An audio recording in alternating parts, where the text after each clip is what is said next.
we have another important and common symptom which occurs in patients not only in palliative care but in any other patients, or even we have at least one episode of nausea or vomiting.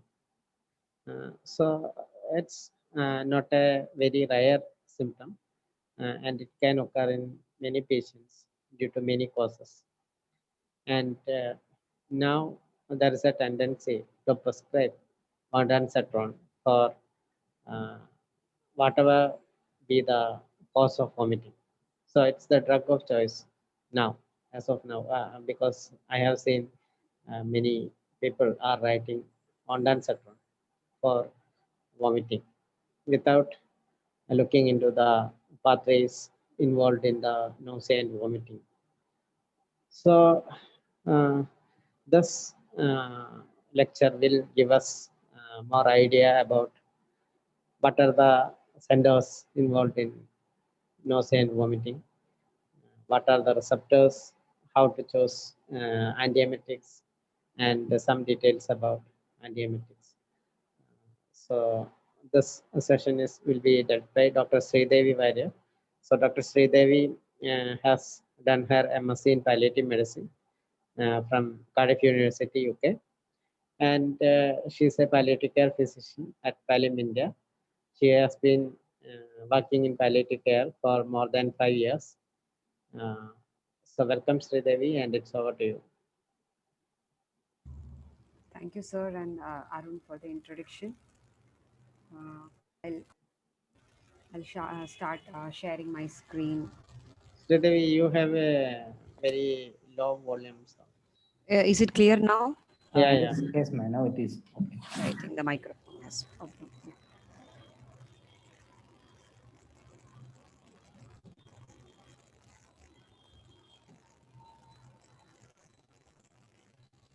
Okay. So, as Dr. Sunil was mentioning, like any other symptom that you have already learned, you might have learned about pain and in detail about pain assessment.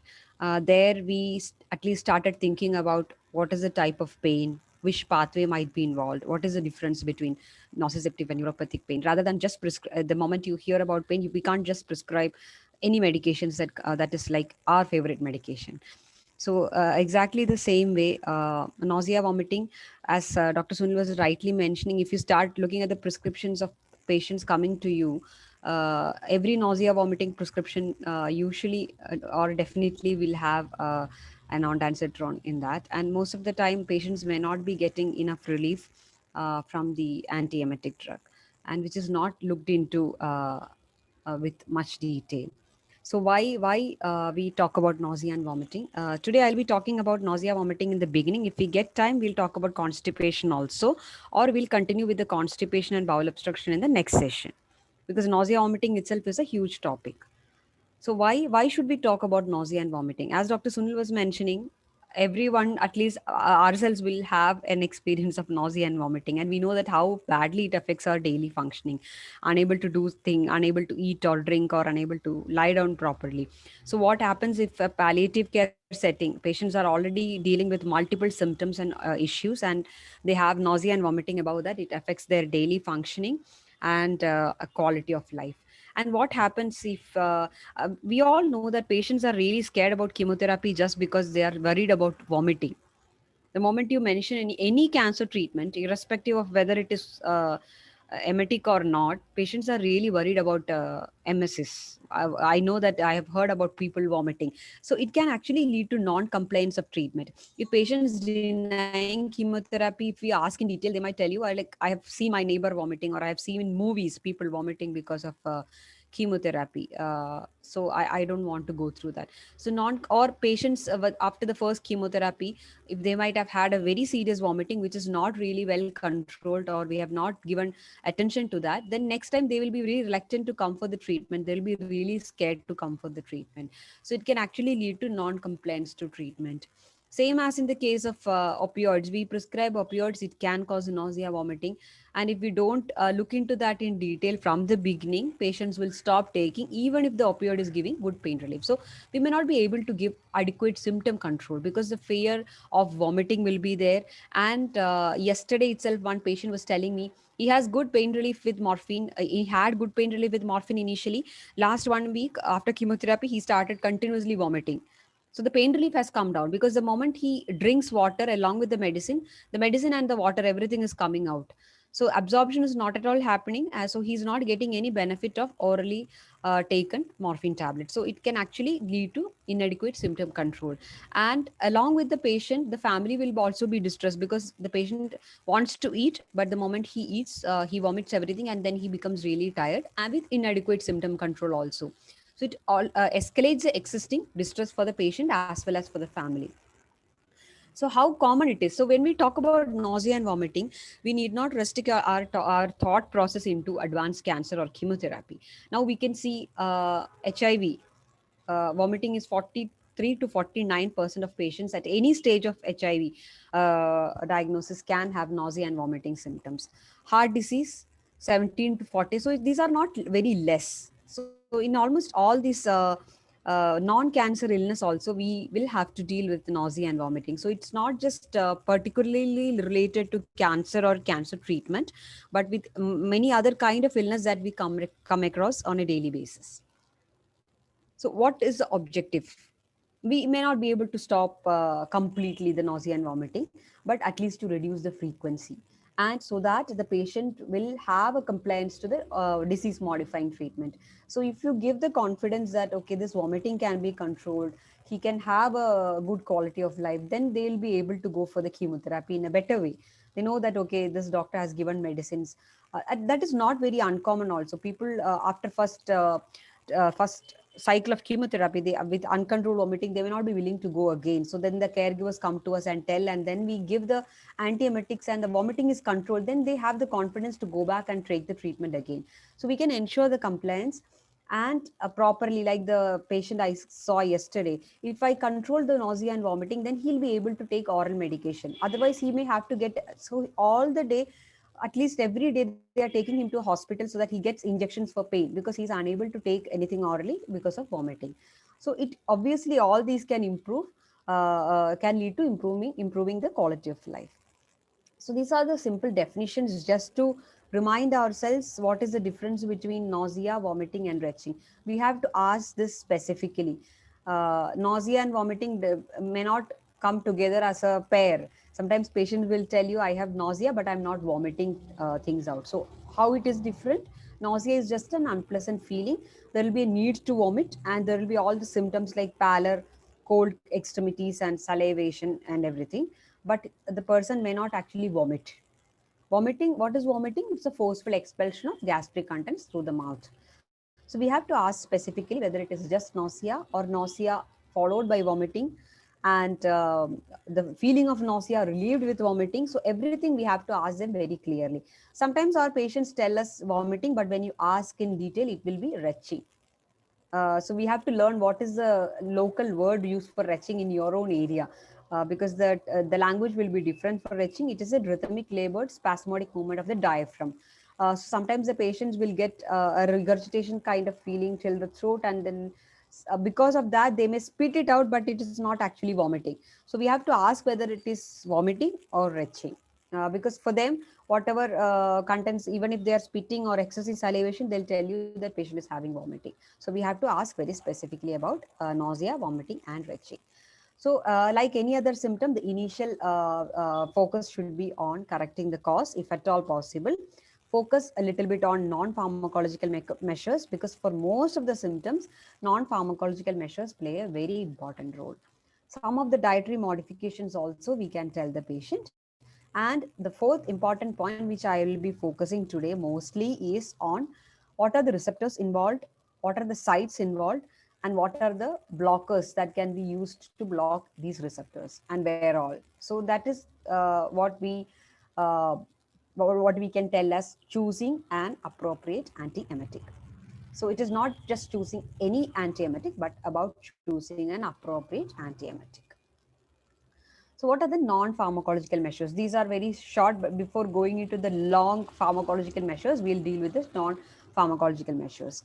Some of the smell in the kitchen and some of thought about some food can make people having nausea. So avoid situations which can induce nausea and vomiting. So yesterday itself, that patient was telling, the moment I see food, the sight of the food or the smell of the food makes me nauseous. So we have to ask what is making you nauseous and avoid, if at all possible, the things which is making the patient nauseous. And if possible, clean and fresh air in the inside the room. Keep the windows open and make the coat near to the window. And if at all possible, whenever we are giving food or any feed, keep the patient in an upright position. Oral hygiene is a very important part in managing nausea and vomiting, because oral thrush can be one reason for having nausea. So we have to be very careful and check thoroughly the oral cavity whenever a patient is coming to you. Some of the many very often, if the patient is having a foul smelling bed sore or a fungating wound or a foul smelling colostomy, that smell itself can cause nausea and vomiting. So we have to check whether they are becoming feeling nauseous from their own body issues like wound or any bed sores or any colostomy from their own body, or even the oral thrush inside the mouth. The secretions will be very unpleasant and the patient can become nauseous. If possible, we can give suitable distractors. Some people get relief when they get distracted. So we can try that also. Tell them to watch TV or newspaper, spend time with the family so that they don't think much about what is being cooked in the kitchen. Rather than, they can just talk to their grandchildren, or they can watch TV if possible. Or go outside the house, take a few steps, put a chair outside and sit and have a fresh air. So these are the some of the non-pharmacological measures. What are the dietary modifications? So we know that, I don't know whether it is specific to Kerala, but I think it's applied all over India, that we put a lot of quantity of food in a plate, and then because the patient is a patient, we have to feed a lot. So big plate with lot of food, the sight of the food and the quantity itself makes the patient feeling nauseous. So make it frequent small meals. Tell them, even if it is a sip of water or sip of milk or juice, that is fine. Keep it there, take a break, come after 1 hour, take another sip. So frequent small meals. So keep small amount of food in a big plate, then they feel, okay, this is only a little bit of food, I can have this 1 or 2 mouthfuls. So make the quantity very less and make it more frequent. Very often patient find it, they feel like having the spicy food. Like yesterday one lady was telling, I can eat only pickles, nothing else. Whatever else other I eat, I will vomit. So only water and pickle she eats, because she feels that the spicy food gives her relief. But what happens after the spicy food, she is in very much becomes very uncomfortable, and then she has a lot of burning sensation, and then she vomits. Sometimes people drink a lot of Pepsi or Coke when they feel nauseous, but it actually worsens the situation. Usually, they will tolerate bland food. In our place, people tolerate the rice gruel or clear fluids, or the tender coconut water. Generally they feel in a better way. They tolerate. And now we heard a little bit about non-pharmacological management. We can't force a lot about diet in our patients, because already their diet will be very much restricted. They may not be able to eat or drink properly. They may not want to eat specific food. Although we want to give them juice and soups, patients may not want it. So we can't put pressure to eat a specific diet. Rather than that, I sometimes they tell that I would like to eat fish or chicken. So even if they want to eat, they can't eat a lot quantity wise. So I tell them, whatever you feel like eating, take a bite, and then if you and it is okay, because they don't vomit, because they like those food. So we can't stress much on what to be eaten, like especially in a palliative care population. So now we move on to the pharmacological measures. I know that this is not a very pleasant topic to hear or listen to in the afternoon session, especially a post-lunch session, because a lot of pharmacology and physiology I'm trying to bring in. But if possible, retain at least a little bit so that it will be beneficial at a later stage. So I'm taking you back to the old physiology class. I have tried to make it as simple as possible as far as I know. Just want you all to remember 5 key players in this show. This is really, really important. We cannot forget these 5 players when you are dealing with nausea and vomiting. So we know that everything relies on the center. So vomiting center, we can't forget in any the center of the control we cannot forget. So we can remember the vomiting center. Then comes the area postrema, or very commonly we call them chemoreceptor trigger zone, CTZ. Then comes the GIT, then vestibular nucleus and cerebral cortex. So just remember all the 5 players in this game.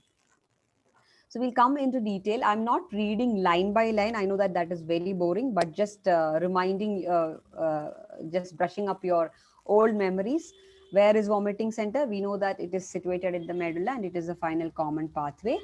And we know that it has activity to produce the vomiting reflex. One thing we need to remember about chemoreceptor trigger zone, it is situated in the fourth ventricle. One important thing, we don't need to remember anything else where it is situated, that doesn't matter, but it doesn't have a blood brain barrier. It is situated outside the blood brain barrier. So why is it relevant? Because it is then accessible to emetic substances in the blood or CSF. So whatever toxins or any abnormalities in the blood can reach the CTZ and can trigger vomiting. So that is the only one important point that we need to remember about CTZ. It is placed outside the blood-brain barrier. So any toxic substances can reach through the blood or through the CSF to the chemoreceptor trigger zone. Then comes the GIT, especially the stomach and the proximal bowel, and they have local mediators from the ECF cells. uh, I'm not reading again the vagal and splanchnic afferent and stuff. Then comes the cerebral cortex. So what happens in cerebral cortex? Memory, fear, and modification. I have vomited once when I ate this particular thing, or I have vomited once when I underwent chemotherapy, or I have vomited once when I have had this kind of some experience we relate to that vomiting. So we have that in our memory. So I'm scared. Next time when I eat or take that medicine, next time when I have the chemotherapy, I will vomit. Or next time when I get into a closed vehicle or a closed chamber, I will vomit because I had that once in the past. So that is where the cerebral cortex plays an active role, memory, fear, and we can always modify that also. Vestibular nucleus, we all know that it deals with the balance and movement related vomiting.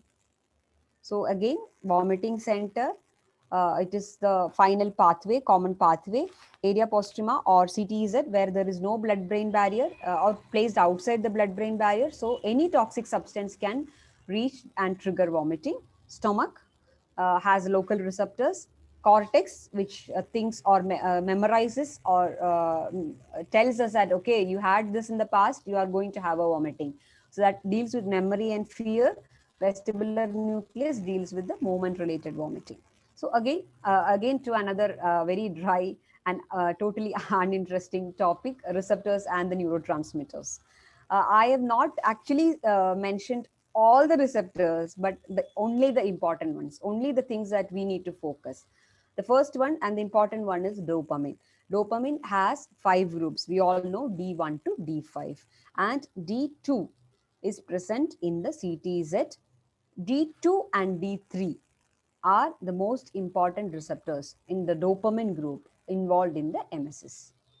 D2 is seen in GI, D3 and D2 is seen in the CTZ also. So just remember D2, two sites, GI and CTZ. D3 is also involved in the genesis of vomiting.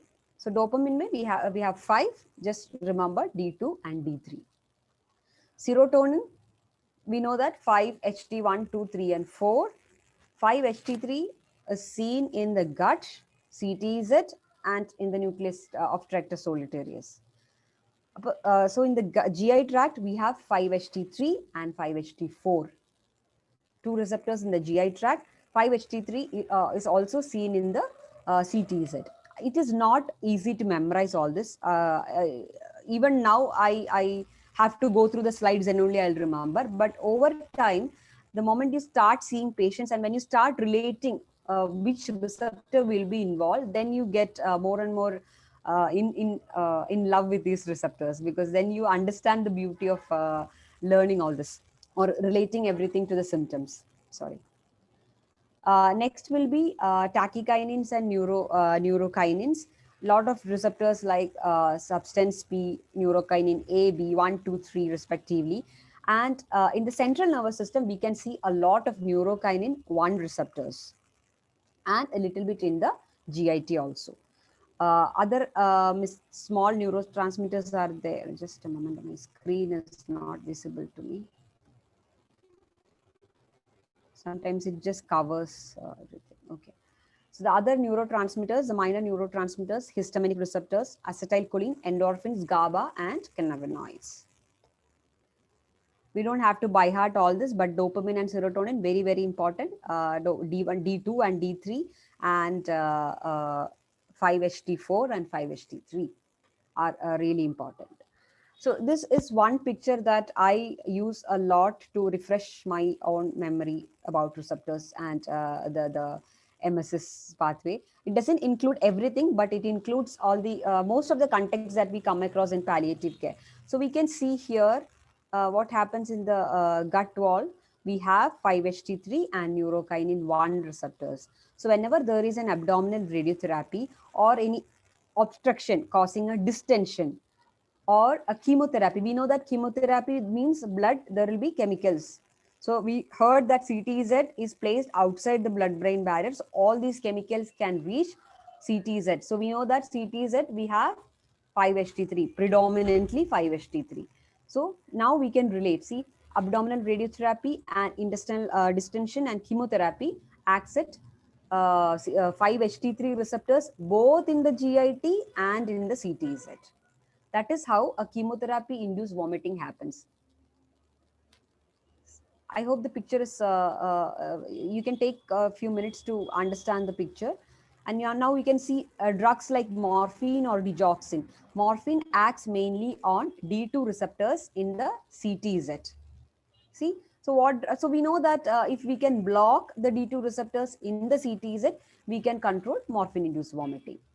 The same way, if we can block 5-HT3 receptors in the gut wall, we can control abdominal radiotherapy or chemotherapy-induced nausea and vomiting. Again, hypercalcemia, very commonly seen in palliative care setting, where patients having multiple bone metastasis coming to you with nausea, vomiting, pain, and other hypercalcemia-induced symptoms. So it has effect on D2 receptors in the area postrema. So we know that if you block the D2 receptors, we can control hypercalcemia-induced nausea and vomiting, along with the correction of increased calcium levels. Now we heard about the fear and anxiety or memory-induced cerebral cortex related nausea and vomiting. So which are the receptors involved? GABA, 5-HT3 and neurokinin 1. Again, we see a lot of patients with low sodium, hyponatremia, increased intracranial pressure. So we know that where we need to act. It is not by giving an ondansetron or any other medications. We cannot control GABA or 5-HT or neurokinin mediated vomiting. Movement or vertigo, vestibular nucleus is involved, where you have acetylcholine and the histamine receptors. So this picture, if possible, all of them be a part of your power program. yeah. So this picture covers the most common scenarios that we come across in a palliative care setting in terms of nausea and vomiting. So how do we classify antiemetics? We don't need to by heart all this, but it is very important to mention what is what and where. So vomiting center, we have antimuscarinic, we need to have antimuscarinic drugs, antihistaminics, 5-HT2 blockers and neurokinin 1 blockers. So antimuscarinic drug, hyoscine butyl bromide is the commonest drug or the available drug in our country, which is commonly known as Buscopan. Cyclizine is not, I don't think it is available in our context, but any antihistamine drug can control the vomiting, which is related to the vomiting center. 5-HT2 blockers, Again, olanzapine is an example, but levomepramazine is not available in our country, but it is a very, very effective antiemetics. Neurokinin 1 blocker is aprepitant. It is also recently it is gaining a lot of popularity in nausea and vomiting control. CTZ, as I mentioned, we have dopamine 2, D2 receptor, 5-HT3 and neurokinin 1. So D2, the potent D2 blockers are one, haloperidol, very commonly used in our setting.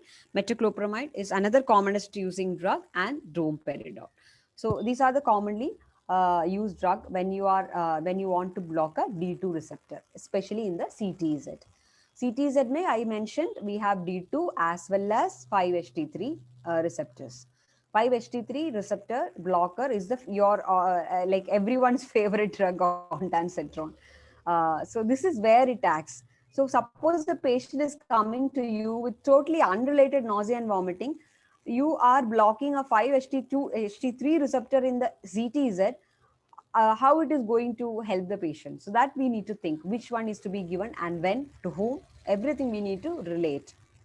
Cerebral cortex, I am very anxious about vomiting, I am scared about vomiting, so my cerebral cortex is involved, or I have a raised ICT, because of that I have nausea and vomiting. So we know that benzodiazepines like lorazepam, which is an anti-anxiety drug, can reduce my anxiety about vomiting.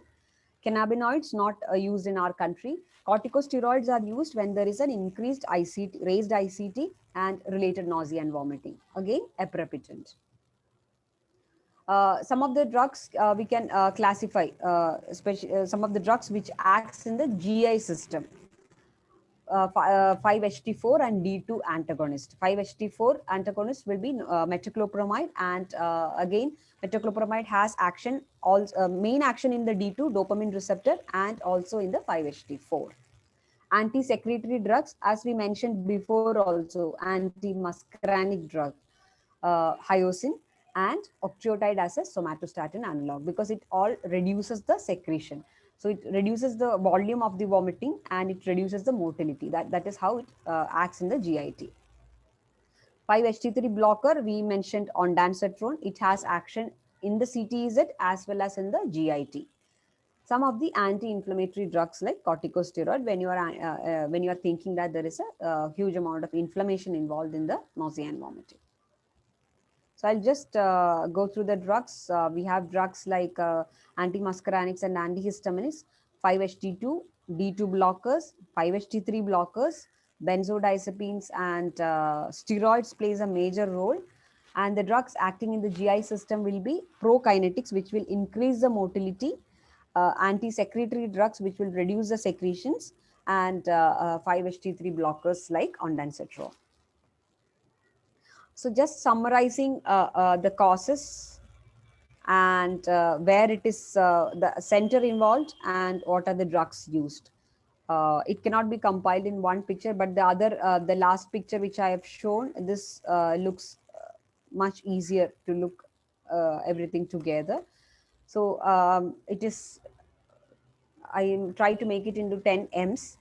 Metastasis, so when there is a brain metastasis or a liver metastasis, when there is a brain mets, we know that there is a raised ICT, then we have to give steroids and mannitol. When there is a liver metastasis, we know that again there is a peri-tumor edema involving the edema in the liver capsule, so we need to reduce that swelling by giving steroids and mannitol. Meningeal, when there is a meningeal met, again there is a raised ICT, steroids are the drug of choice. Some of the medications that we use, for example, morphine. So where does it act? Receptors in the CTZ as well as in the GI tract, and sometimes morphine, not really uncommon, but morphine can cause movement related or vertigo kind of nausea and vomiting, because it is involving the vestibular nuclei also. So we heard that D2 receptor blocker metoclopramide, at higher doses it can also act as a 5-HT4 blocker. Metoclopramide and haloperidol are the drug of choice for morphine-induced or any opioid-induced vomiting.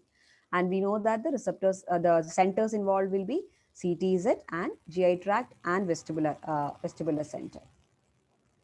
Chemotherapy-induced nausea and vomiting, very common, and people are really scared to take chemotherapy just because of the nausea and vomiting. And now we know that the receptor involved will be 5-HT3 predominantly, both in the CTZ and in the GI. And ondansetron, the most commonly used drug, blocks 5-HT3 receptor, not the D2 or any other receptor. So it is a very good drug in chemotherapy or any drug, or suppose uremia induced nausea and vomiting or hypercalcemia induced nausea and vomiting, then I would prefer to give 5-HT3 blocker, because that is how it acts, not a D2 receptor blocker. So that is how we need to choose according to the type of vomiting and according to the symptoms and the reason why the patient is vomiting. Again, in chemotherapy induced vomiting, we give steroids because of its anti-inflammatory action and maybe a broad spectrum antiemetic. NSAIDs we prescribe a lot, and of course it can cause nausea and vomiting, GI induced because of the increase in the acidic environment, and again through the blood it can reach the CTZ also. Then the preferred drug of choice, the first preferred drug of choice would be any PPIs like omeprazole or pantoprazole. And then if you think that the CTZ is also involved, then the drug of choice would be ondansetron, which is a 5-HT3 receptor blocker.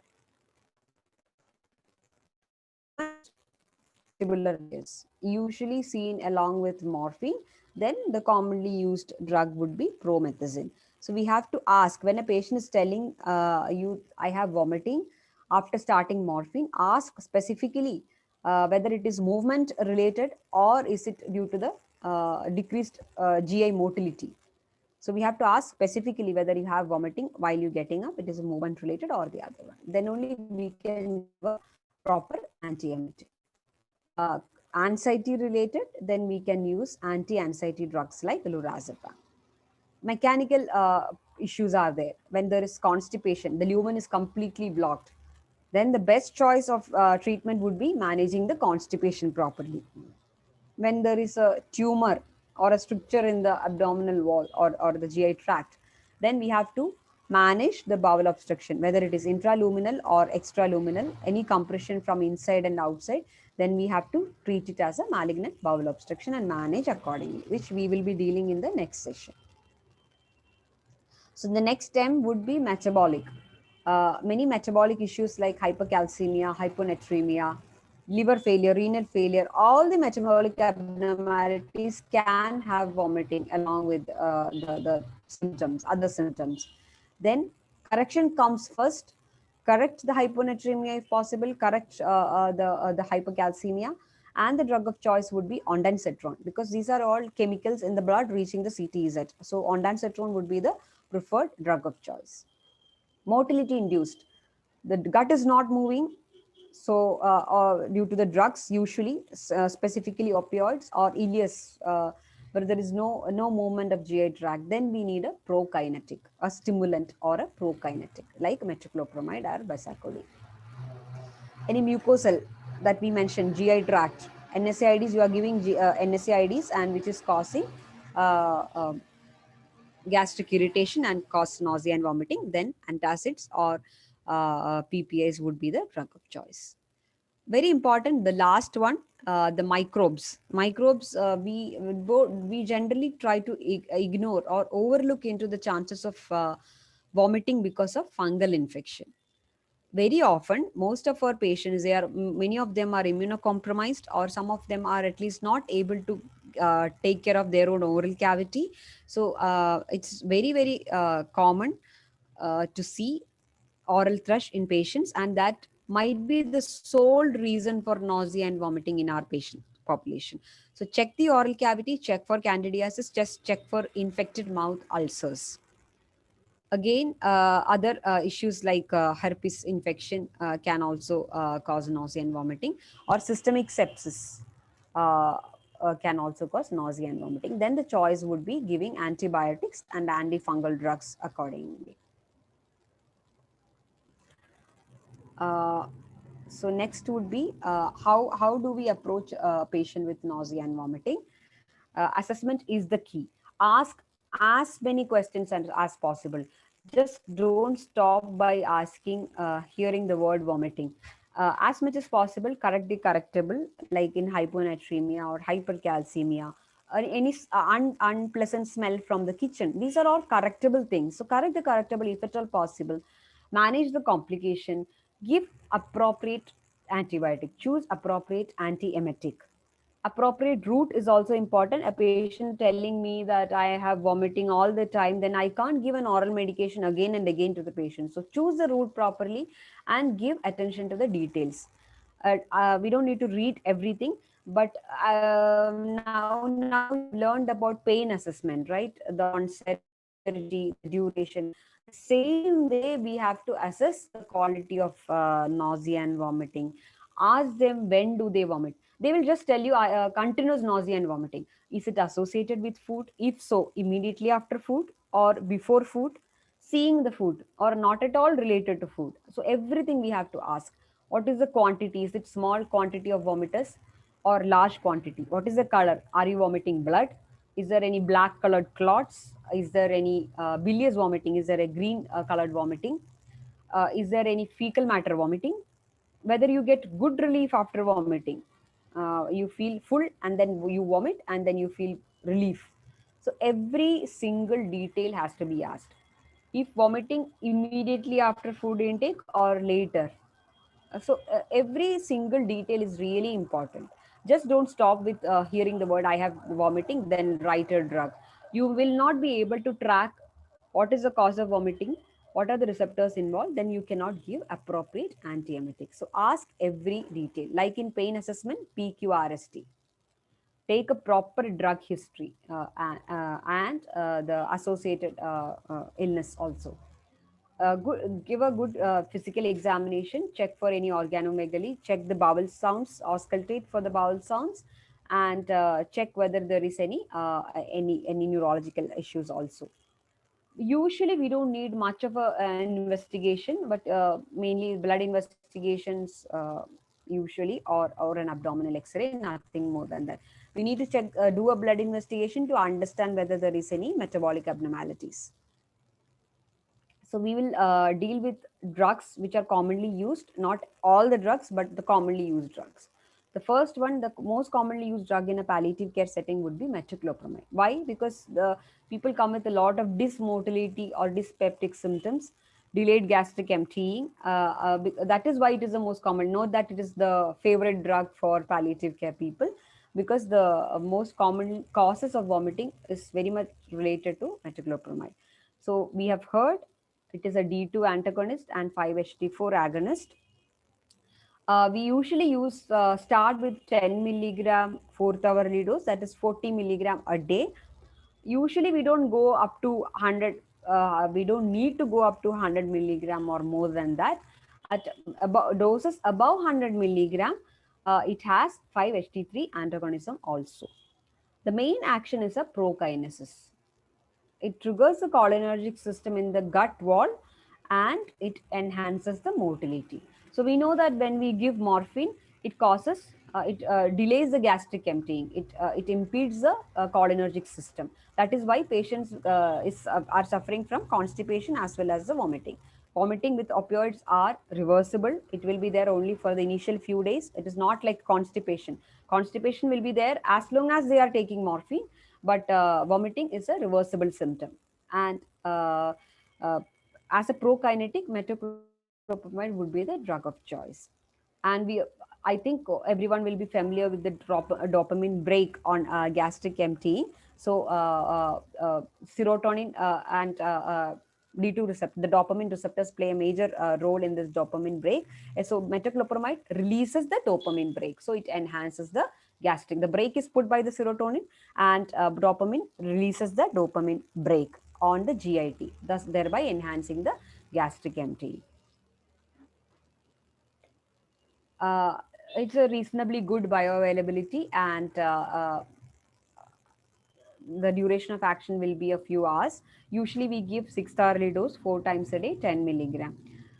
People are really worried about the extrapyramidal side effects with metoclopramide, but it's very rare. We have never seen it as a common side effect as it is mentioned in all the textbooks and theory part. It is not a, it's not that it is uncommon, but we have never really had a major issue with the extrapyramidal side effects. But again, we have to be just watchful when you have to prescribe it to a patients with Parkinsonism, whether you are actually exacerbating the existing symptom. But that we have never come across exacerbating the symptoms, but we have to just keep it in our mind that I am giving such a drug. It should be avoided in patients underwent recent GI surgery, because we know that it increases the motility, so it can actually increase the GI movement and can cause colicky pain or even perforation. Metoclopramide should not be given in complete bowel obstruction or any prokinetic for that matter, because increases of motility and it can cause perforation. Never ever combine metoclopramide with the antimuscarinic. Both has opposite action. It sounds very silly that I mentioned this in the slide, but it is very commonly done prescription usually combining, because but then we need to prescribe something, no? So we just without stopping the prokinetic, many people start the antimuscarinic. So both has opposite action, so there is no point in giving any of them. So if you want to give an antimuscarinic, stop the prokinetic and then start the antimuscarinic. We do combine metoclopramide and ondansetron, but orally. But IV, in many textbooks, they say we cannot combine because of the chance of cardiac arrhythmias. We orally we do combine, but we never had a problem. But IV, we have to be a little bit careful when you combine metoclopramide and I don't have a personal experience in combining it in the IV form. Domperidone is again a D2 antagonist. It does not normally cross blood-brain barrier. It has a dual antiemetic effect. It acts in the CTZ as well as in the GI tract. Its actions are almost similar to metoclopramide. It has less side effects, they say, less chances of extrapyramidal side effects with domperidone. No, again, the same contraindications, like you cannot give when the patient has undergone GI surgery or in complete bowel obstruction, because both has a prokinetic action and both acts at this almost the same receptors. Haloperidol is primarily a typical antipsychotic drug, but it has a central D2 receptor blocker action. So when you need a central D2 receptor blocker, then haloperidol would be the drug of choice. We don't need the same dose as that we use in delirium management. We need a little bit lower dose, that is 1.5 to 5 milligram a day. We can start with as low as 0.5 milligram. It has good effect on nausea and vomiting because it is a centrally acting drug. Olanzapine is another broad spectrum antiemetic, we must say. It is an atypical antipsychotic basically, but it has action on many of the emetic receptors. See, D1, D2, D4, many of the serotonergic receptors, cholinergic, histaminic. So it acts, it blocks many of the vomiting related receptors. So it is a very broad spectrum antiemetic. Olanzapine is a primarily you might have seen it being used by the psychiatrist for the psychiatric issues, but it is a very broad spectrum antiemetic. But the dose is a little bit different than in psychiatry. We start with a lower dose of 5 milligram, or even sometimes we do give 2.5 milligram at night because it can cause slight sleepiness, so can be given at night, but you can give 5 to 10 milligram per day by mouth. Very, very effective antiemetic. Levomethramazine I have included because from the email I understood that there are a few candidates outside the country. In our country, levomethramazine is not available, but it is a very potent D2 receptor antagonist. It is a second line or third line therapy for refractory nausea and vomiting. Very important drug, and I have heard from many of my friends working outside the country telling about how frequently they use and how wonderfully it works. So levomethramazine many a times is their rescue drug for refractory nausea and vomiting, and the dose would be 6.25 to 25 milligram twice a day, or 25 to 50 milligram continuous infusion. We have not used it, so these are the doses being used by them. Steroids, again, we know steroids are magical drug in the situations, but in terms of nausea and vomiting, it is usually used when there is a raised ICT or a bowel obstruction. and it is a second line therapy in chronic nausea of advanced cancer. We know that steroid, the mechanism, exact mechanism is not known, but there are many mechanisms being described in the literatures. Usually, the antiemetic dose would be 4 to 8 milligram per day, but when it is a bowel obstruction related nausea and vomiting or raised ICT, we give much higher doses. Octreotide is again another very commonly used drug in many of the cancer centers probably, but not in our setting because it is a very expensive drug, and it is still controversial whether it is superior to steroid or any other conventional antiemetic, but very commonly used in bowel obstruction related nausea and vomiting. It is basically a stomatostatin analog. Hyoscine again is a very commonly used drug. It is an antimuscarinic drug. It decreases the GI secretion and relaxes the smooth muscle. So essentially, you are making the GIT silent, not moving, not secreting. So there is less amount of things coming out, and thereby controlling the vomiting.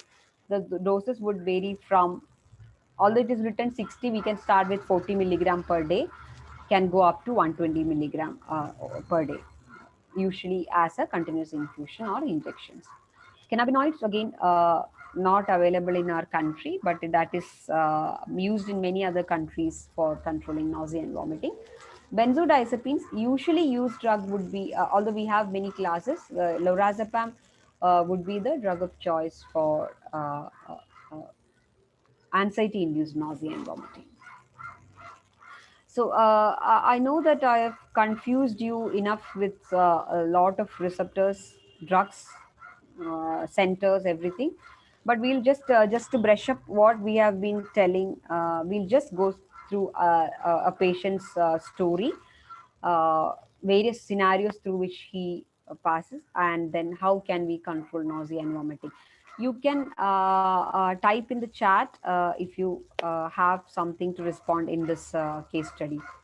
So this is about a 56-year-old male with carcinoma colon with persistent vomiting. So we'll be talking about the same patient in 10 different scenarios. So the scenario one, so remember he's a 56-year-old male with a carcinoma colon. He reports to you with a Excuse me. with distension of abdomen. Somebody is And phone yeah, is, I think somebody's yeah. Please mute yourself. Everybody, please.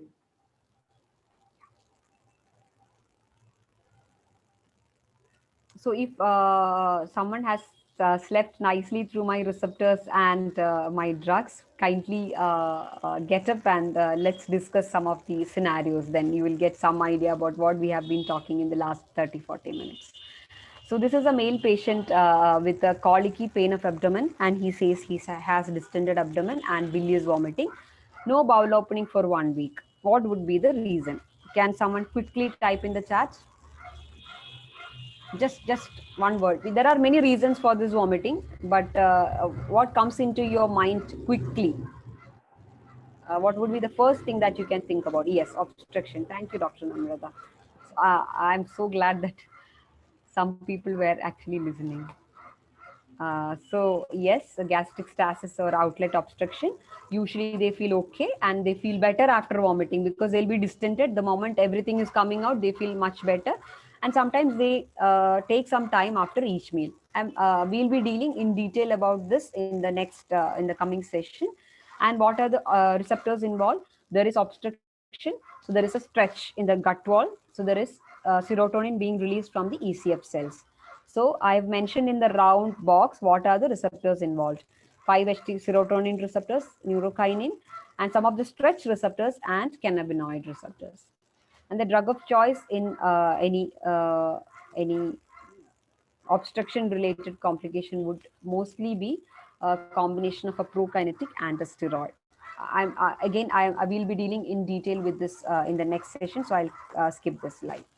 Again, the same patient with CA colon is coming to you. He told that I have severe vomiting, received chemotherapy 3 days ago. So what would be the roughly what would be the receptor involved?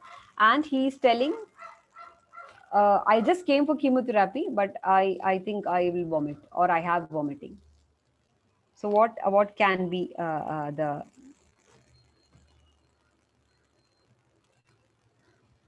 suddenly my chat session disappeared. Yeah, I can't see. Sir, I just, yeah. If someone have some burning answers, you can just type it here. That patient, the same patient, yeah, serotonin receptors, and the patient have not even started having chemotherapy. So, yes, memory or fear or anxiety. I have heard from when I was working in a cancer center, I have heard nurses telling me, these people has a lot of drama. The moment they get inside the room, they'll start vomiting, thinking that they will vomit afterwards. So people get labeled because of that. Okay, and then they tell this is a different medicine. I'm giving something else, so you will not vomit. Then the patient stops vomiting. So is it acting or not, doctor? So then I used to spend some time and tell them how your cortex or your higher center is working, how you are scared about vomiting or even the pain for that matter. The moment we see the injection, we anticipate something, or you have learned about the total pain concept, how your thought process or your memory, everything can have an effect on the total pain. The same way, so it is actually possible for the patients to vomit even if you don't start the chemotherapy. So that is very difficult to accept in a daycare center where the chemotherapy happens. So then they shout at the patients like, we have not even started. The moment I opened the bottle, she will start vomiting. So please be careful when you hear someone telling such kind of labeling. This can actually happen. And the mechanisms would be, as you have mentioned, chemotherapeutic agents. We know that the serotonin receptors will be acting in the CTZ as well as in the GIT. Again, anxiety and memory can also trigger vomiting episodes. The drug of choice would be ondansetron or granisetron or palanosetron. A lot of new cetrons have emerged. Anxiety related, we can always give a lorazepam 0.22 very very small dose we can start, and we can tell them to take the previous night or early morning of the chemotherapy day. The same patient is telling severe headache and weakness on the right half of the body. Quickly chat. I know that these are all very easy, but just to brush the memory, that and that I have mentioned a lot of receptors and pathways, everything like a mess. So you can just go back and think what can be the reasons. Again, so these we've mentioned mechanisms can be yes. Thank you, Dr. Kevin and Namrata, Dr. Gopal. Yes. So here we have to give a steroid and mannitol. And the patient is telling you vertigo, head movement cause vomiting, very common scenario that you all will be dealing in a regular practice also. The vestibular center is involved. Here the drug of choice would be antihistaminic drugs and anti-muscarinic drugs, because we know that the histamine and muscarinic receptors are involved in this. This is a very common scenario for us, morphine patient. Some of them won't be getting some doctors don't prescribe antiemetic, although they prescribe laxative. So patient stopped taking the pain medication because they started vomiting. So on morphine every 4 hours, started a few days back. The patient is telling you early satiety and blotting sensation. Opioids, we know that it has action in the CTZ as well as in the GI tract. The main receptors would be the dopamine receptors, specifically D2 and 5-HT3 and 4 receptors, and neurokinin receptors. And many of the drugs can also, not just opioids, but many of the chemotherapeutic agents also can cause vomiting. A drug of choice, the first hand drug of choice, what actual textbook says is haloperidol, but very commonly used drug is metoclopramide. When the person who wrote the chapter in that book visited a few years back to our institute, we happened to ask him, all the books have mentioned haloperidol, but we prescribe metoclopramide. Can you tell me what is the reason behind it? So what he told is that haloperidol can cause more sleepiness or drowsiness, and already you are starting with morphine, which can also cause drowsiness in the initial 1 or 2 days. So first thing, we may not be able to relate what is causing this drowsiness. And if the patient is too drowsy, then the patient's relatives may get really worried. And these days people do search everything in the internet. So haloperidol, when they search, then they see it is an antipsychotic, then opioid and antipsychotic, so everything can cause a lot of confusion among patients. So metoclopramide is that is what he told us, that we were asking. All the textbooks mention haloperidol, but again metoclopramide is the commonly used drug. Again, the same patient with carcinoma colon is telling that pain over the right upper abdomen, continuous pain, increases on deep inspiration, and loss of appetite. When I say these symptoms, it is very clearly seen that we know that what is there in the right upper abdomen, why he has pain on inspiration. Obviously, the liver is causing some issue. But until and unless you ask the patient, okay, you have vomiting, is there any associated thing, where exactly you feel that pain, when you the associated pain. So until and unless we ask details about vomiting, we won't get this picture. When you get this picture, we know which drug is to be used and where is the problem. So to get this picture, we have to ask every single question to the patient. The patient has a history of cardiovascular illness, on aspirin 325 milligram, and telling an epigastric pain along with nausea and vomiting. So he may be telling you, I have carcinoma colon and I have severe vomiting. The moment you hear colon and vomiting, we think, okay, there is some obstruction happening, you take this drug. No, this might be totally unrelated. Ask about the previous drug history, what all drugs he is taking, is there any associated symptoms. So now we know that it is not related to carcinoma colon per se, it can be related to the aspirin he is taking and due to the epigastric the gastric issues because of that. So always try to think in a broader aspect than quickly jump into carcinoma colon and vomiting, because those are good friends, so it's easy for us to relate them together. So when there is a history of fever and diarrhea, then our management should shift from treating the sepsis or infection, not by giving any anti-emetic, but by giving a good anti-inflammatory or antibiotics. Sore mouth, loss of taste, anorexia. Again, this picture, you need to ask the patient whether what are the other issues that you are going through. Open the mouth, look at the mouth, and just examine. So then he will tell you, I have loss of taste. So you can ask why there is loss of taste. Is it because of the bland food that you are eating, or you feel something no taste in your mouth? So then they will say the food look delicious, but when I eat, I don't feel any taste. Then check the oral cavity. Then you may find oral thrush. It is very common scenario, and we tend to ignore that. And to summarize the whole thing, identify the cause. So the moment you hear a symptom, check why it is like that, where it is coming from, identify the pathway, what can be the reason, where it is originating, then what would be the receptor involved in that. If you get the receptor, then what is the antagonist that can be used, what is the blocker that can be used, which is the best blocker in that category. And choose a route of administration. For example, if I have an injectable medication, which will be the second line, suppose, but still the patient can't eat, so I may have to choose a second line drug, because the other one I don't have a injectable preparation available. So you have to choose a route of administration and ensure that the drug is reaching its site where you want to reach. Titrate the dose carefully. Ask very frequently, every single time, how much it has reduced and what is there remaining and why it is. Regular round the clock medication like pain medication, not SOS. Okay, if you have vomiting, take this SOS. No, round the clock till the symptom is relieved. If the symptom is persisting, then you may have to go back and think again, have I missed something? Maybe a small oral thrush, maybe a wound, something I might have missed. So just go back and check everything, or maybe a totally unhygienic situation at home. So everything you have to go back and check again. And if you are combining, we do combine antiemetics, but if we are combining, then make a logic out of it. Why I am combining, which all receptors I have to block, and why should I combine? So, like I said, two antiemetics, metoclopramide and buscopan. I can't combine both. So make sense out of what you are combining. So that is the end of my presentation.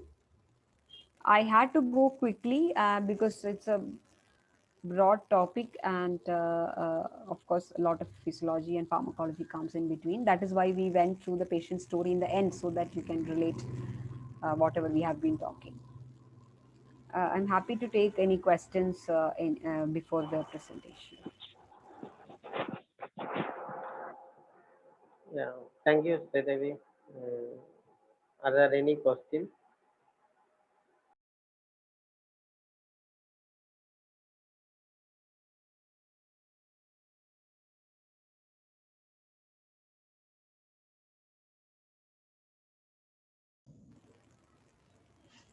Can I ask a question? Yes, please. And thank you for the wonderful presentation. I just want to know, if a patient is having an obstructive kind of a, say, like a sear gallbladder or something, he's feeling hungry, but he's not able to take. So what should you use? Should you be using antimuscarinics or the other things? Why he is unable to take? Is it because of the vomiting? No, it's because of the nausea that he feels with the little bit that he takes. Though he's feeling hungry, he has the impulse to eat, but is not able to eat, not able to take in anything, because the moment he takes it in, he's very nauseous. So should we decrease the secretions or? So the next thing would be, he is telling he's nauseous, but he's not vomiting. If the patient might have told that I am vomiting huge quantities of vomitous, then definitely the antimuscarinics would be the drug of choice, because you need to reduce the secretions, right? Here it is nausea. He is not bringing out the contents, and even if he is bringing out it, if it is not large quantity, then you don't need to reduce the secretion at all. Then metoclopramide. Yeah, or haloperidol, because it is a centrally acting drug. So I would prefer either haloperidol or metoclopramide to reduce that sensation of nausea. Thank you. Thank you. There was a question in the chat regarding the use of prokinetic in a bowel obstruction.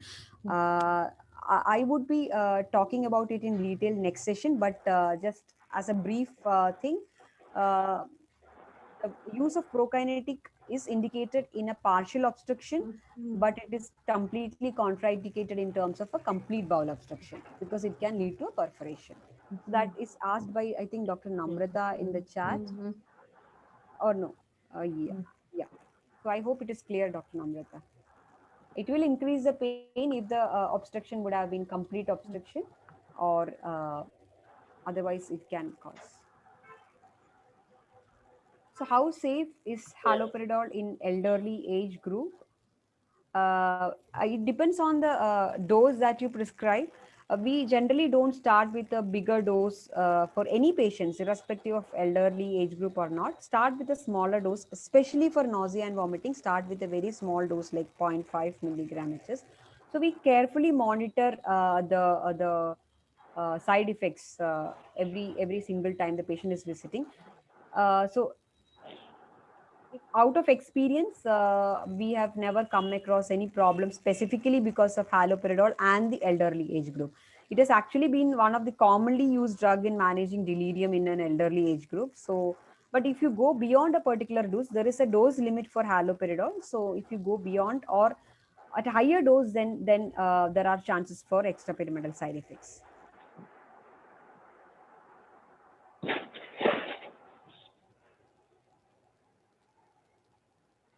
So does antiemetic improves retching? I don't think it usually.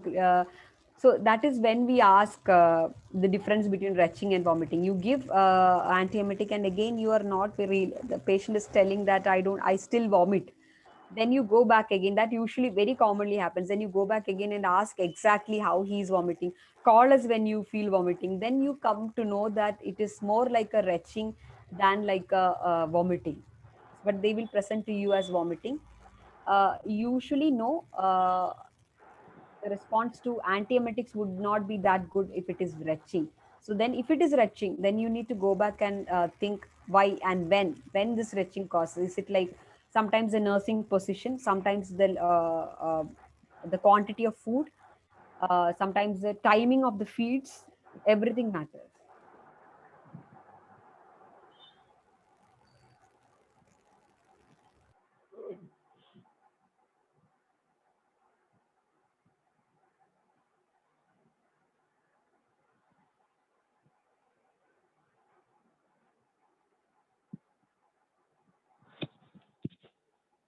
Any more questions?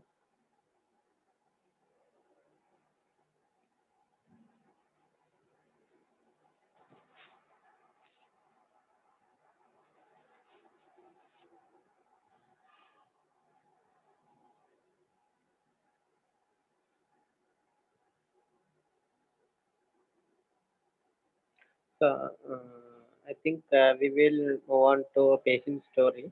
So it is very important to find out the causes of vomiting and then treat.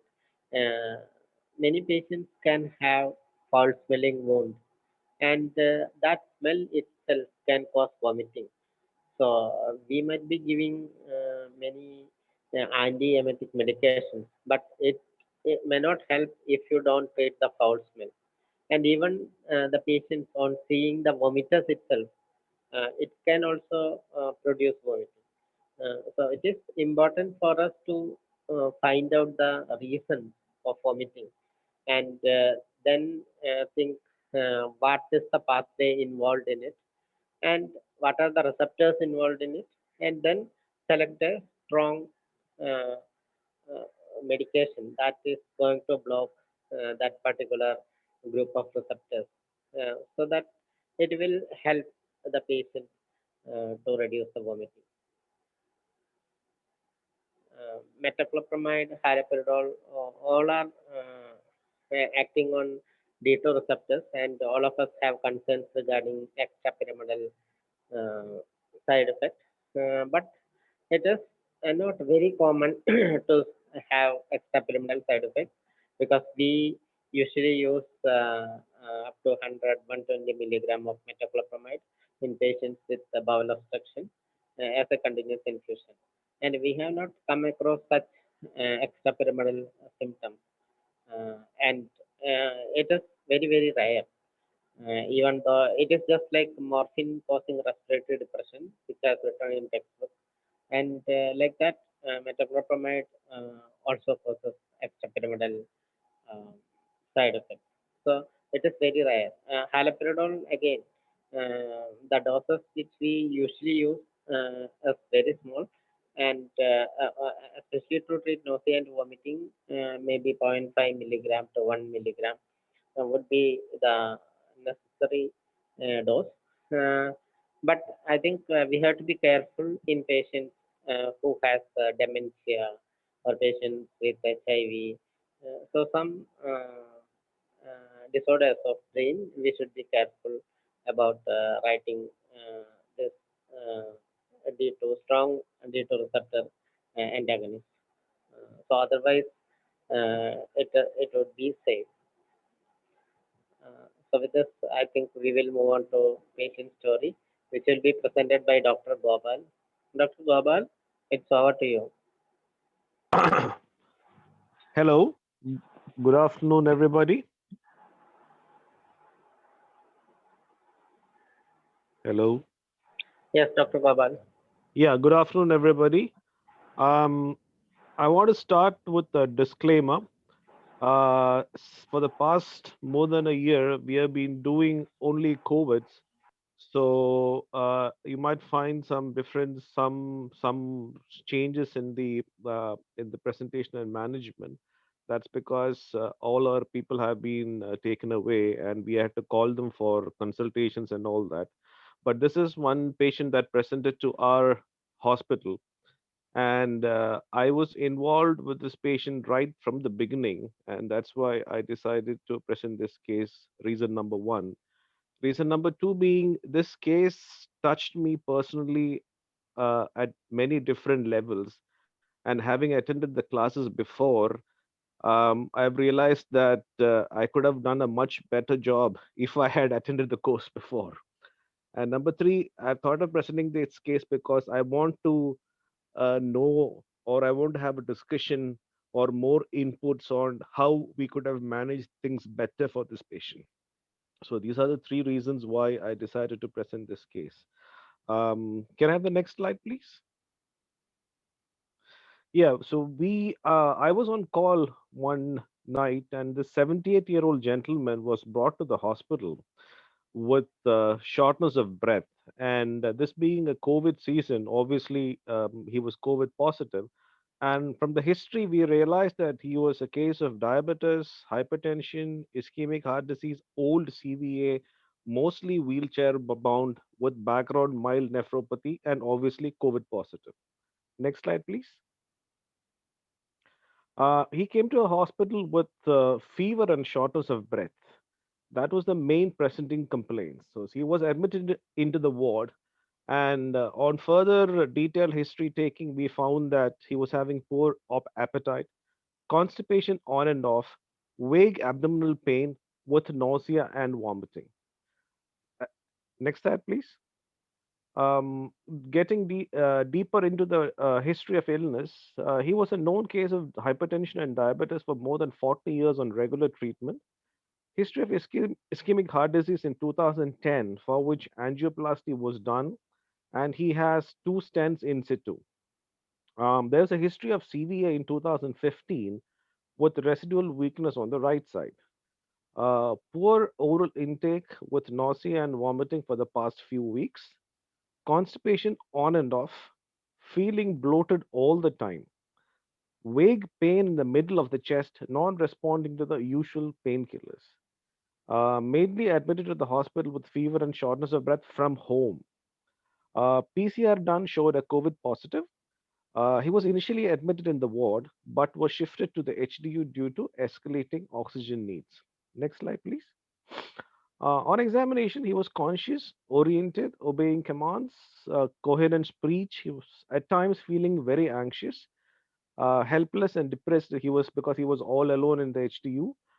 His vitals remained stable on high flow nasal. He was afebrile. He was pallor. There was pallor present, and one of the bright internal medics pointed out icterus, and then we said, okay, there could be mild icterus.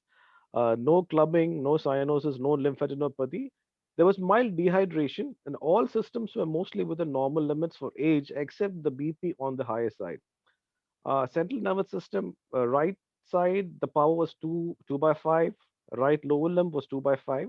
Left was normal power 5 by 5. And abdomen, soft but mild tenderness in the epigastric region. Next slide, please. Lab values, his current hemoglobin was 8. Other lab values expected, elevated RFTs, LFTs, and COVID markers. Loss of appetite with nausea and vomiting more for the past few weeks. On and off constipation, for which he was given glycerin suppository and phosphate enema by a physician outside, but not with much improvement.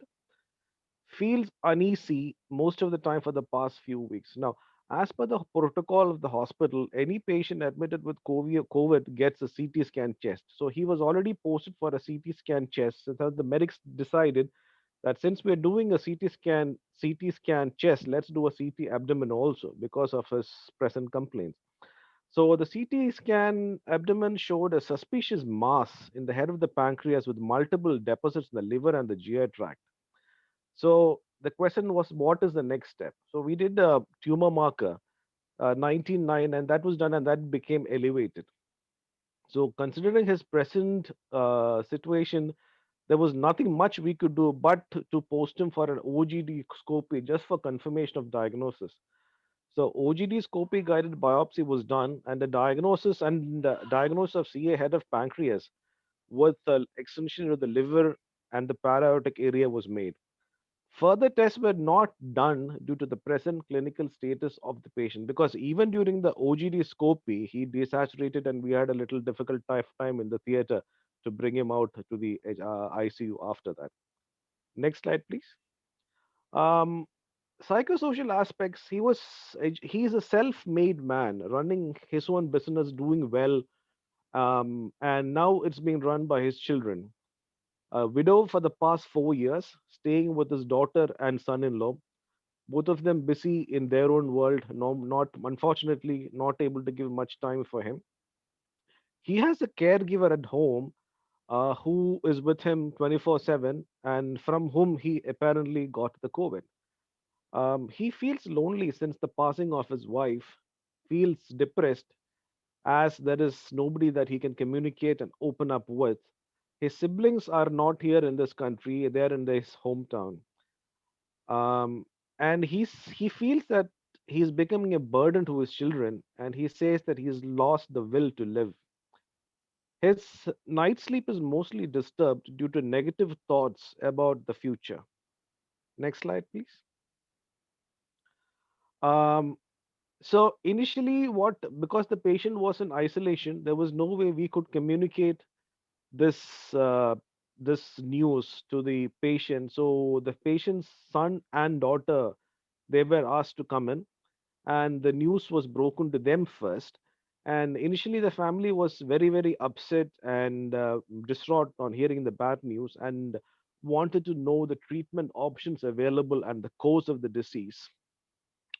The family's only wish was that they wanted to bring the news to the patient themselves, and and the good and there should be one more line between that is, the good news is the patient survived COVID.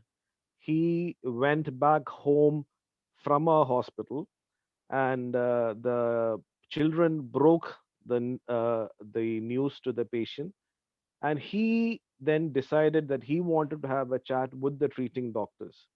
So he came back to us, and the initial response of the patient was of apprehension and anger.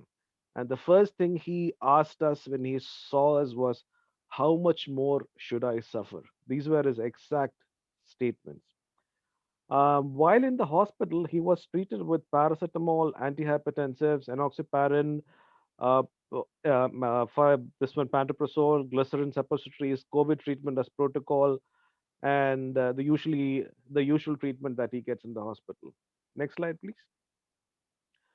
So the main concern that we felt that the patient had at that point was feeling of hopelessness, the fear of being dependent on others, and he was feeling very helpless, especially after having led a very active life, and he was, and of course, death per se.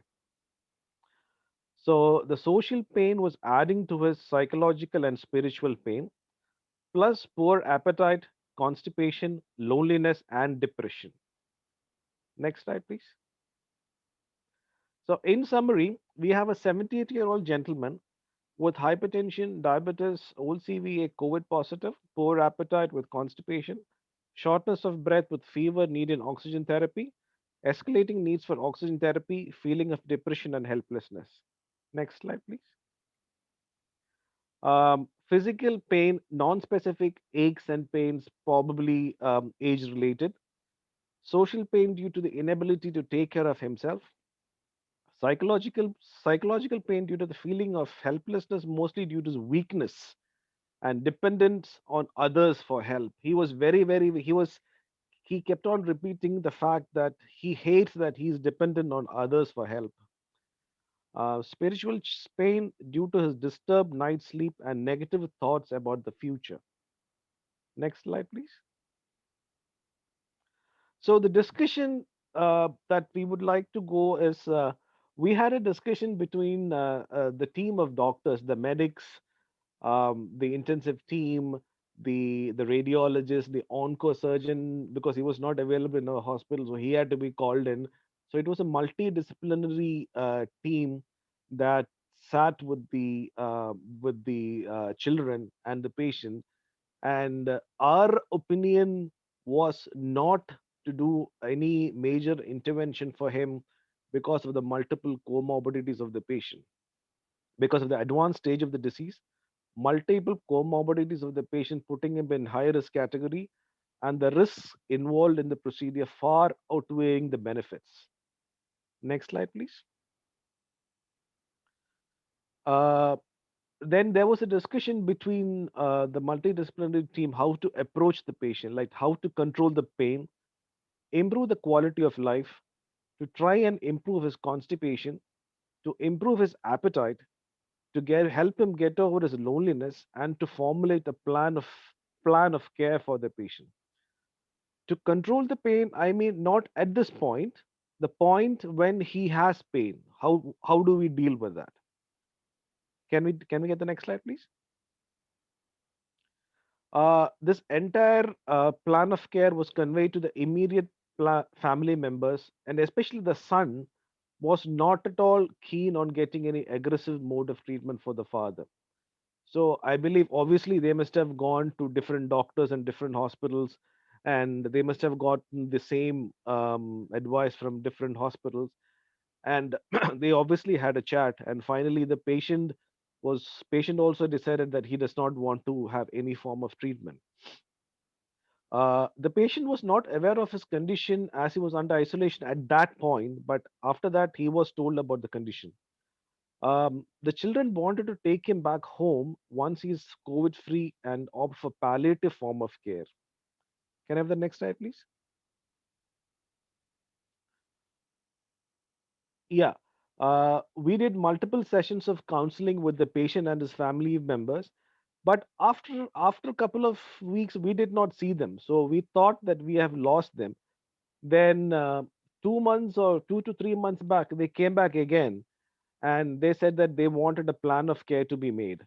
So a plan of care was made for the patient, taking his wishes and needs into consideration, and sat with the patient and the children, and they seem to be pretty happy with what we have done. And that is how we proceeded with this. Can I have the next one, please? Yeah, that's it. So can we go back to the last one? Yeah, thank you. So this is how we approached this case in our hospitals.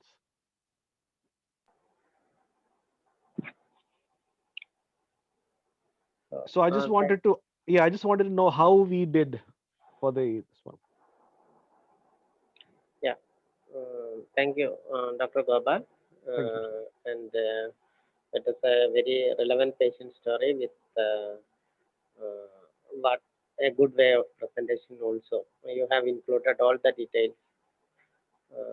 So I would request participants' opinion on the discussion point. I don't. Can you show the previous slide? Previous one. Yeah. Anybody can comment.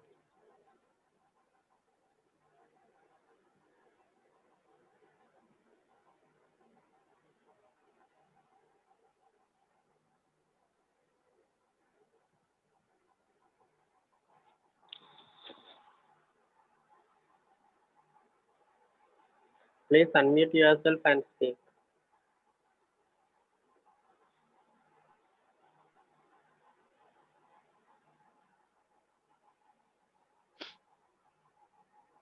Dr. Nina. Yeah, good evening, sir. Good evening. Whether the patient was subjected for the psychiatric treatment or psychiatric counseling? No, ma'am. No, ma'am. Actually, what happened was, as I said before, our resources were limited at the moment, so he was not subjected to psychiatric or even psychological counseling at the moment. So we had only discussion with the people available, and we were not in a position to, because for us to to get the psychiatric, we did try to contact the people, but they were not able to come, so we had to send the patient there. So the family was not keen to go to that hospital. So as I said, we lost track of them. So by the time they came back to us 2 to 3 months back, they had already made up their mind.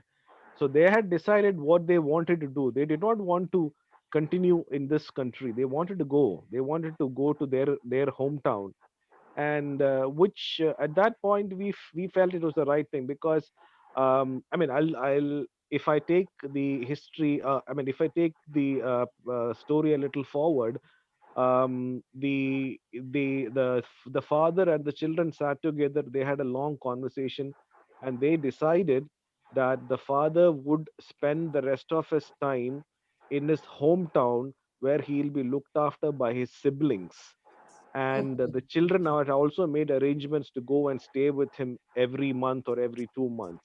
So Okay. they made a decision to make his life comfortable.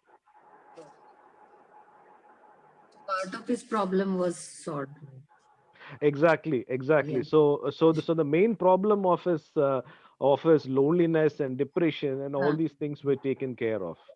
Yeah, yeah. That's good. That's yeah. Thank you. Thank you. Thank you, thank you. Any more comments?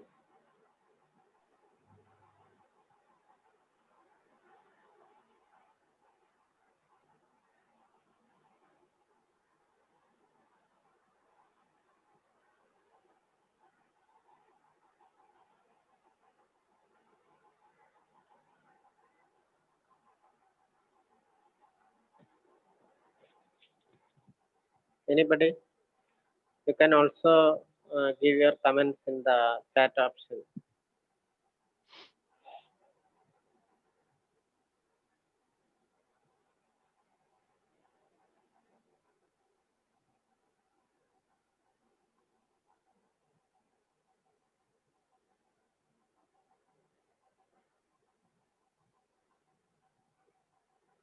Straight away, you can give your comments. Thank you, Dr. Gopal, for the nice presentation. So one thing which I really wanted to appreciate is this particular slide. What are the next steps? We always have to. This is one thing which we need to practice. Like, you know the diagnosis, we know the prognosis. Then you communicate it. That is not the end. So I like the part where you anticipated pain and then planned, and again, how should we deal with the formulating a plan of care and for the future. So those kind of discussions are really important. That makes our job actually easy. We know what this family wants at a later stage, and not when the patient is completely distressed and asking what is to be done. So that is not the point where all these discussions takes place, and we know that that is the common scenario in our place. So this is one thing I really want to appreciate, that you had a like, although you lost a track and then they came back, because they generally they come back because they trust the information or the people involved with the care team, or they feel that these people understand what they're going through. So and you had a very good plan of action for the patient, as well as considering the family, everything together. And as Dr. Nina was mentioning from the beginning, including his constipation, anorexia, and his the word he mentioned, that how much more should I suffer, it clearly points towards a clinical depression, not just just an adjustment disorder, or not just a, what you say is a small psychological distress. I think it is more like a clinical depression. He has a lot of hopelessness and worried about future, again constipation, loss of interest. So everything point towards a clinical depression. And I think sometimes in palliative care we need to put different do different roles. So not getting into a lot of psychiatric treatments, but basic things like, and this person is educated, so just one question, are you depressed, would give us a good idea about whether he's actually depressed. Because from what you have mentioned about him and his the story, I think it is a patient to whom you can clearly ask, do you think you are depressed? Then we can, you mentioned about a sedative. I think an antidepressant would be, you might have already done that, but that is one thing which came into my mind. And second thing, someone mentioned in the chat, round the clock laxative. Not having a bowel opening is a big trouble for elderly people. So, irrespective of whether he has cancer or not cancer, not having a regular bowel opening is a great distress for them. So, maybe a regular laxative, not enema or suppository when he has distress, but a regular laxative would be one thing. But everything else looks really nicely managed, and very good communication with the patient and the family, especially the preparation part for the future. Thank you very much, doctor. Thank you.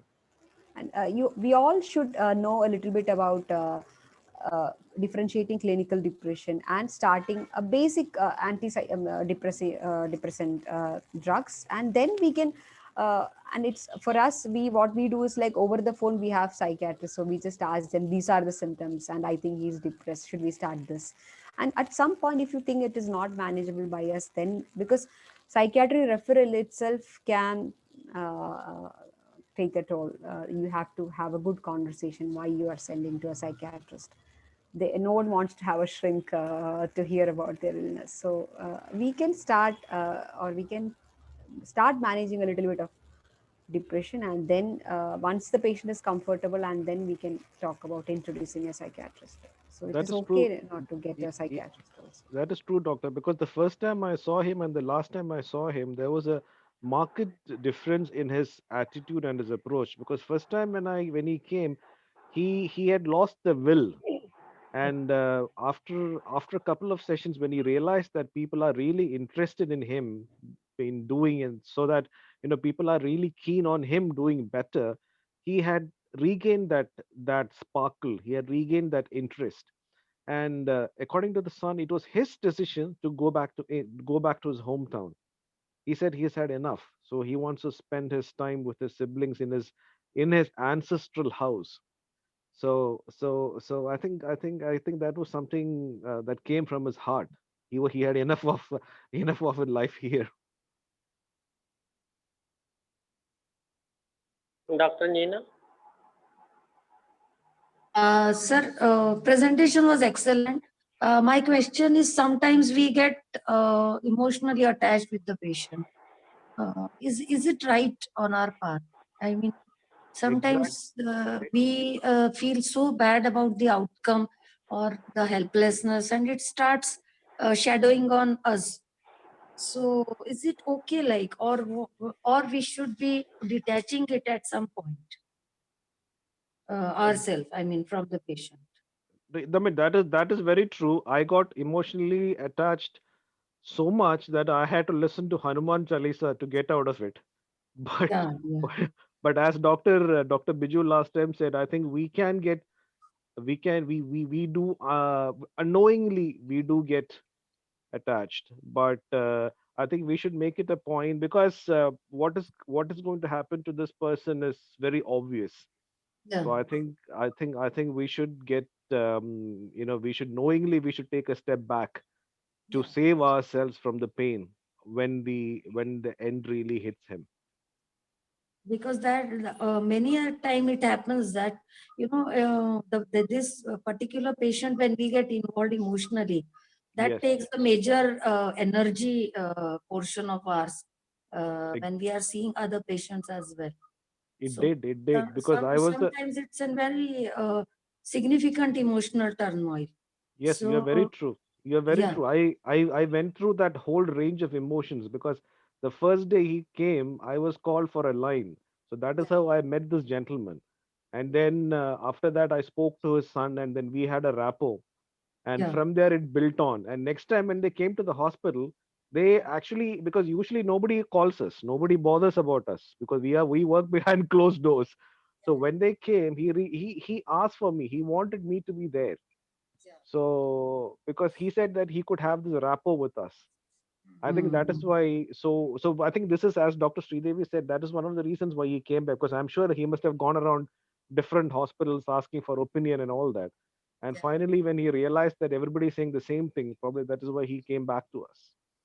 yeah. So I think that Dr. we Yeah, need to understand where to put off, I mean, on and off. Yep. So that I feel it's a skill that we should be developing over the time. I don't know. Correct. Correct. Yeah, but excellent presentation. Yeah, Thank you. very good Thank you. presentation. Thank Thank you. you. Dr. Nina, I am glad that you asked that question, and the way Dr. Gopal answered that question, because I think 16, 17 years back, I have asked the same question. Do we need to, or actually, I asked some psychiatrists, how can we relieve our stress, which develops from the emotional bonding Yes, sir. between Yes, the sir. patients? And I got the answer that you will gradually learn how to do it. That's part of self-care. And I Yes. don't think there is anything wrong in developing the emotional attachment with patients and family. But Yes. we should also take care of ourselves. Mm. That's one thing which you have to do, and you have to create your own strategy. So this is a part of self-care. Yes. uh, and maybe after some time you will learn yourself how to take care of you. So this indicates that both of you are into the palliative care. Okay. Thank you, sir. Thank you. And there is Sridevi, there was another question: how to improve his appetite? Yes, sir. Actually, the plan was when he came, he was not willing to take anything at all. So then we started him on liquid diets, and he was tolerating a bit. And there was a discussion on the peg tube because nasogastric would have been very bad for him. So the gastroenterologist was suggesting a peg tube, but the family refused any form of treatment. So this was also mentioned in his plan of care, saying that the obstruction is going to worsen, and his we need to keep him. We have to feed him. So the peg at some point might be required. So that was our plan. So from what Dr. Gopal has presented, I have been relating anorexia to his depression. It was more like hopelessness and constipation, don't want to eat. I felt it like a cluster of more like a clinical depression. And so that is one thing that we need to explore more about the anorexia. I would not want, if it was me, I would not want a peg or a tube or anything, because I want that there is a reason why I don't feel hungry or I don't want to eat, because I'm depressed. So depression can cause all these presentations. So for me, it looked like a symptom of depression. Then if you want to really want to look into the drug management, then there are drugs which can act both in terms of depression and improve the anorexia symptoms. So yeah, but exploring first about the anorexia and relating that to the depression and choosing the antidepressant would be one thing which I would consider. You know how the surgeons are, doctor. They want to put a knife everywhere. So they were the first ones who put this point up. Yeah, yeah. But for me, I have not seen the patient, but what you have presented, everything looked like a cluster, like a depression, most of the things.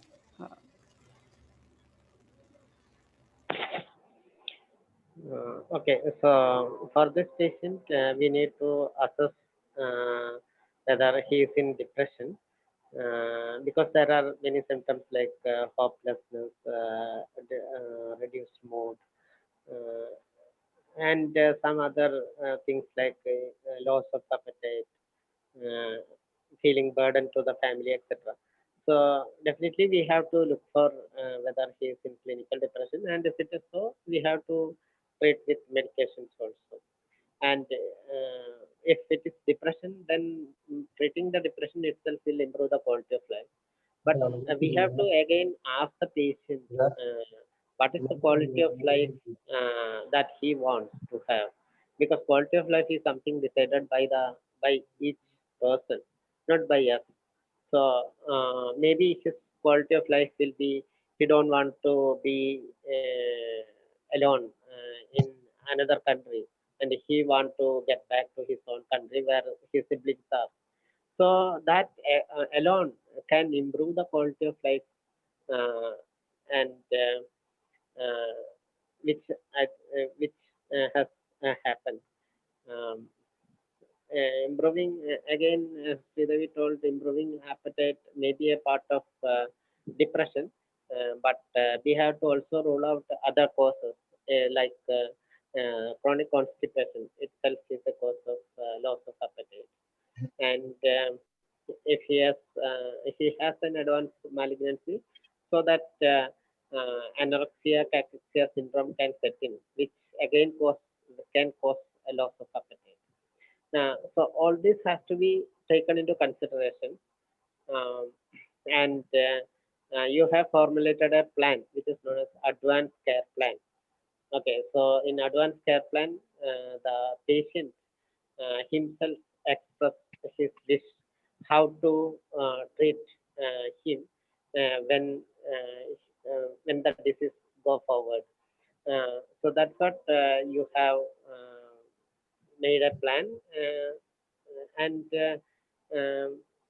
it can also include an advance directive, which means the patient can consent to or can withhold some something.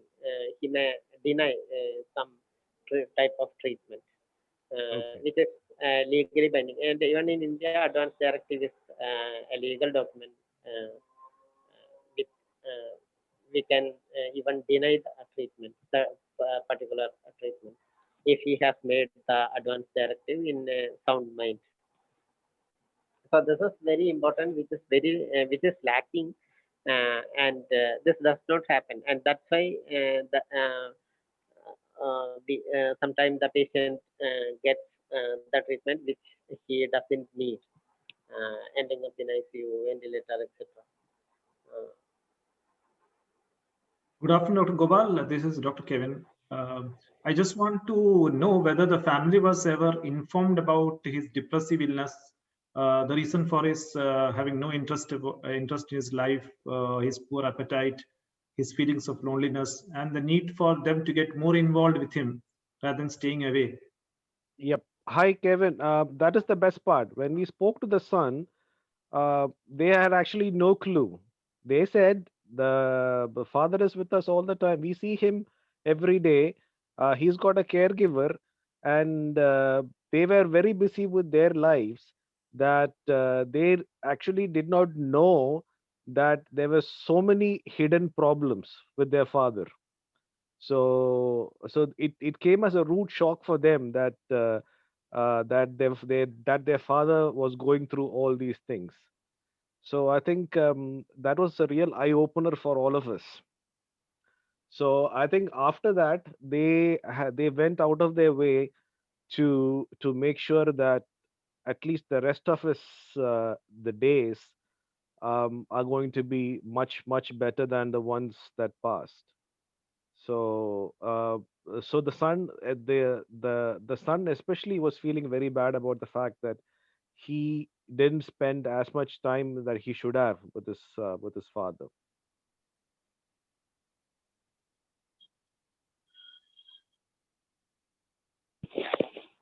Sridevi, do you have anything to add?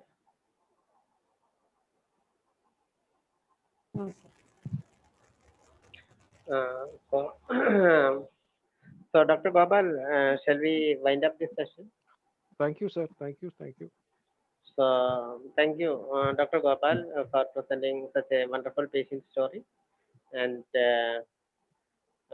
thank you, Sridevi, for such a nice presentation on nausea and vomiting, and by which we understood that ondansetron or one medication is not the panacea for all types of vomiting. So even though there are many receptors involved, we can think of each situation and what are the receptors involved in each situation and rate. So thank you, Sridevi, and thank you all for your active participation. It's over to Rajlakshmi. Thank you, sir. So we can see you with the continuation of gastrointestinal symptoms on Tuesday.